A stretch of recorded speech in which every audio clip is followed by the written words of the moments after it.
Here's a quick video from our trip from North Wales to South Wales, finishing up in Monmouth in the Wye Valley. I started off coming from North London and Mark set off from Norfolk, with us both meeting up in Llangollen. Now, I do apologise for all the Welsh speakers, I'm going to get all these names pronounced wrong.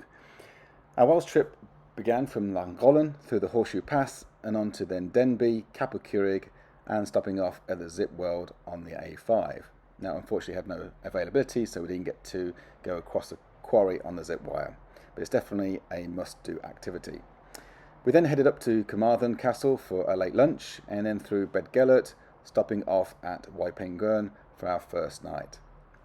Day 2 was spent going through the Snowdon National Park, stopping off in Dalgethloi, Minford, and enjoying a lovely Sunday roast on the coast in Aberystwyth. And then we took a trip then to the second night in Radar. I have to say, Snowdonia National Park was absolutely beautiful, and the roads are really, really good. Day 3 went through the beautiful nature reserve at Llynbrian.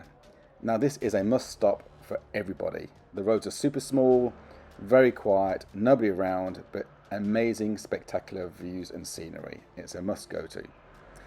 The Brecon Beacons weather gods were not really on our side. The roads and traffic wasn't great, and of course that intermittent rain just kind of spoilt that trip down there.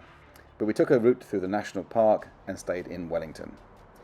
Day 4 we rode through the Brecon Beacons down to the base of the Wye Valley, heading up for our final stay in Monmouth. We loved the North Wales roads, the scenery and the weather, less so for the Brecon Beacons, but we finished up with a fantastic ride through the beautiful Wye Valley.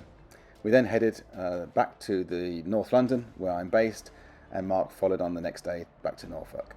Wales did not disappoint, and we hope that you enjoyed the video.